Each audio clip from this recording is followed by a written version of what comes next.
to what would you say? You've got to not only grade it up very, very slowly and carefully, but they have then got to continue to make sure that's in their diet, because once tolerance is established in children with anaphylaxis, it's easily lost. So if you're going to go down that path, you're committing yourself to actually making sure that from then on, for an indefinite period of time, you will make sure that the child continues to eat it, because if there is a gap, tolerance will be lost and the next reaction could be fatal. So it's a really difficult process, and one where parents really do have to have, and they will get with anaphylaxis, professional assistance. The discussion of that in Joy Anderson's book, Food Sensitive Babies, is one that I think if you're going to be dealing with severe allergies, that's the book that you should really make sure you get hold of a copy of and read and think about before you agree to any kind of pathway that someone else is suggesting to you. Make sure you understand what it involves and think about how possible that will be.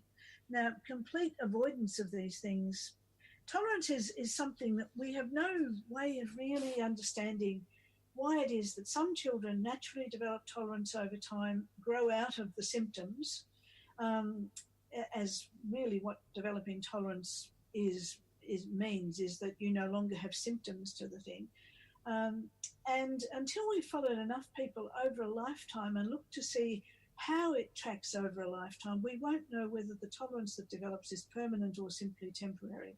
Because what I'm seeing in these mothers who are now having miserable babies is that their tolerance, they were symptom-free often for long periods in between, but under the pressures of pregnancy and different things, some symptoms came back, which were put down to being pregnancy symptoms. I think, for instance, hyperemesis, where the mother is vomiting all the time in pregnancy, one of the things that should immediately be checked is whether or not the mother is eating more of something that she doesn't particularly like or that she hasn't always eaten lots of, and look carefully at whether or not this mother had a history of milk intolerance in childhood. And if so, take milk out of her diet. She's not going to die, her bones won't fall apart, her teeth won't fall out if she doesn't have milk in her diet during pregnancy. Many, many more women breastfeed, bear children and breastfeed successfully without any form of milk in their diets than do. Of course, it means you've got to make sure there are other sources of calcium in your diet, but calcium's only one of many minerals, and milk is only one of many ways that you can get hold of that particular nutrient. So I think many of the sort of assumptions about tolerance that we don't have enough information from enough families to be able to say categorically how these things will play out. So when you're talking about extreme dietary restrictions and you're talking about anaphylactic babies, you have to be involved with healthcare professionals at quite a high level. But you also have to make sure that you are educating yourself and being an advocate for your own child, because you're the only one who really knows that child and how they react and respond to things. Every mother is the expert on her own individual baby in a way that nobody else ever can be. And mothers need to have a willingness to trust their gut in relation to the way forward about things. If what's being suggested is really making you anxious, then it would be better to wait a while and think it through and read a bit more, find out a bit more before rushing down.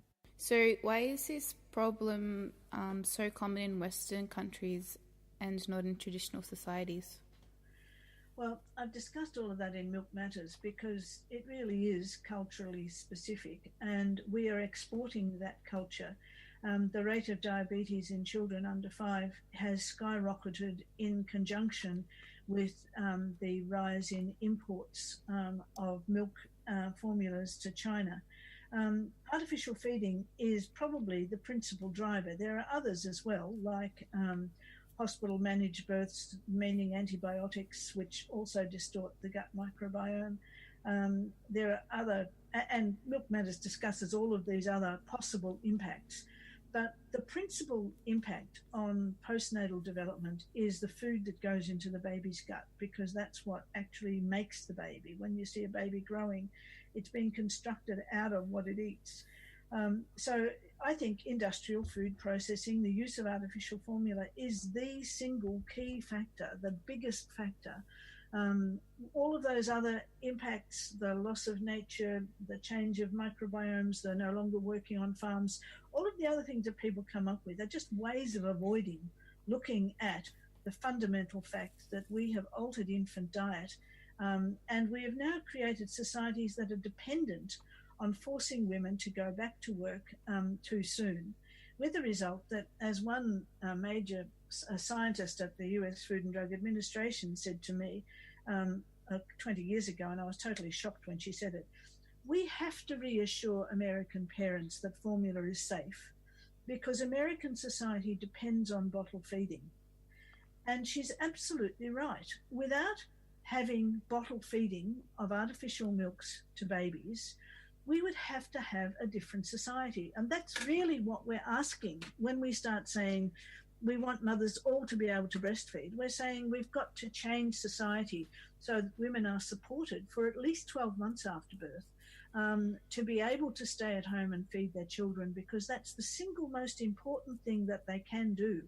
And they need to be able to do it without loss of superannuation, without loss of jobs, without feeling like pariahs, with enough facilities and enough social communication that they can actually enjoy life, not be just left to moulder in suburbs by themselves. We've got to create a different society if we're serious about infant feeding, and we really truly believe what the science is saying about these things. And it's the resistance to that comes from many places. I mean, without women going back to work so cheaply and easily, a lot of people would find that it was actually a problem to replace them. There's a whole way in which women in the workforce is absolutely essential, but at the same time, it's not necessarily for the benefit of the women that they're there. I think women should have a good long break with every baby that they have, and it should be a socially supported break, because without them producing healthy children, we are not going to have a healthy society down the track. Yeah. You brought up a lot of really good points there in terms of it having to be a massive societal shift. And I'm also thinking there seems to be this, I guess, this other sort of movement happening at the moment where women are stepping into those more masculine roles and working more and going back to work, sooner after having babies. And it's just interesting, I guess, having that perspective to see the effect of that on our babies and on their development as well. Now, I don't have problems with women choosing to go back to work early. Advantaged women do, and breastfeed their babies as well, because they have the money to be able to afford to pay someone to bring that baby to them for breastfeeding. And Elton John and his male partner pay for someone to provide breast milk for the babies they adopt. You look at it, advantaged people are getting the message that breast milk and breastfeeding is actually quite important for normal healthy development, and they can access it. It's people below them in the pay scales who are really struggling, who are made to go back to work by economic necessity because we don't support them, who feel they don't have a choice because in the long run they won't have superannuation if they drop out of their jobs and they can't pick them up again.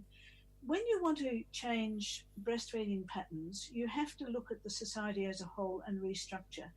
And it's interesting, the countries that have the highest breastfeeding rates are the Scandinavian countries. The reason is very simple and straightforward. In the mid-70s, the rates in Scandinavia were just really quite low, down to about 20%. And it was in Finland, for instance, there was a majority of women in the Finnish parliament who insisted that childcare places should be provided for every Finnish child under the age of 3. They passed a law mandating this. So the Finnish government set in train, okay, how do we do this? This is a massive thing to set up whole chains of childcare for every child under 3 who needs one. They ended up deciding that the cheapest, best form of childcare was to pay parents to stay at home with their children for up to 3 years with a guarantee that they'd get their job back at the end of that 3 years with no loss of pay. It was, quite simple, straightforward. The reason they did that was not because they wanted to be nice to babies, but because anything else was too costly to society. The thing that tipped them over into saying parental support was needed was the fact that they costed what ill health in children in childcare centres would cost. And this is a cost that the taxpayer bears without even noticing it as a cost. Very young children in childcare get sick more often. In the Finnish economy, those hospitals were provided free. In America, nobody's healthcare is free, and if you can't afford to pay for insurance, you just have poor health and you don't get care.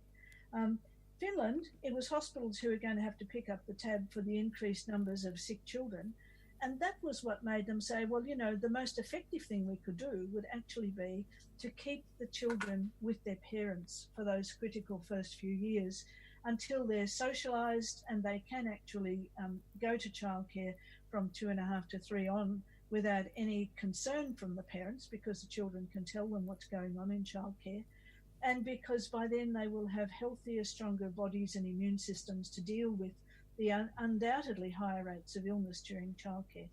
I'm all for childcare, don't get me wrong, and I'm all for women going back to work if they can combine it with having their babies and having their babies breastfed.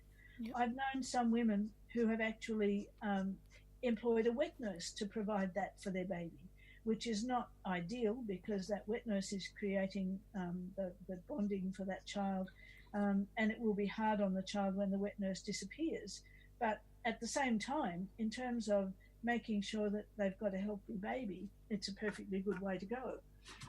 There's a woman, an anthropologist, Sarah Blaffer-Hurdy, who's written a marvellous book called Mother Nature. And she was a full-on professor who wanted to go back to her very rewarding work.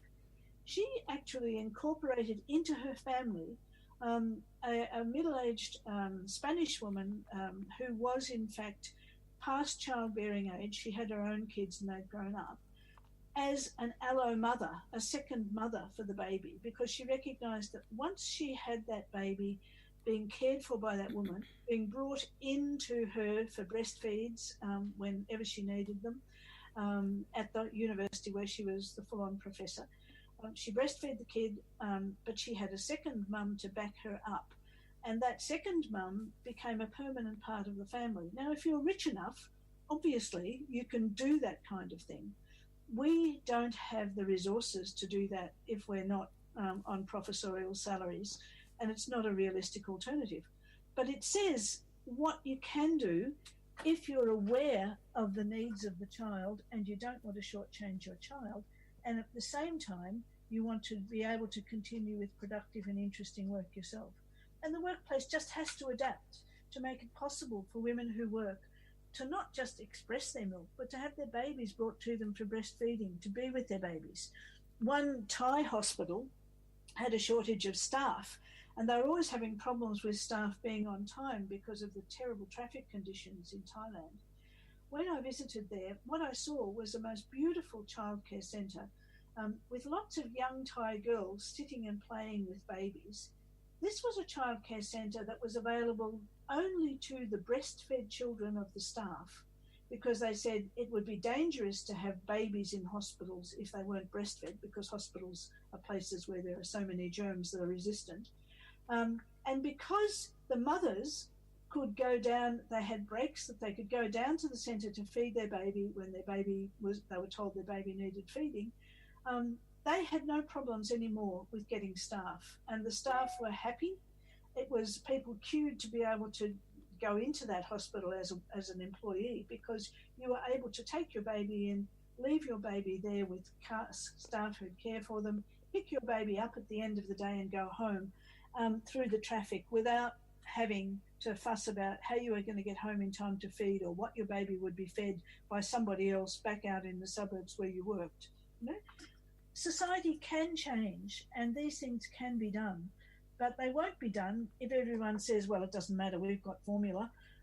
It doesn't matter that mothers are separated from their babies. It doesn't matter that babies are not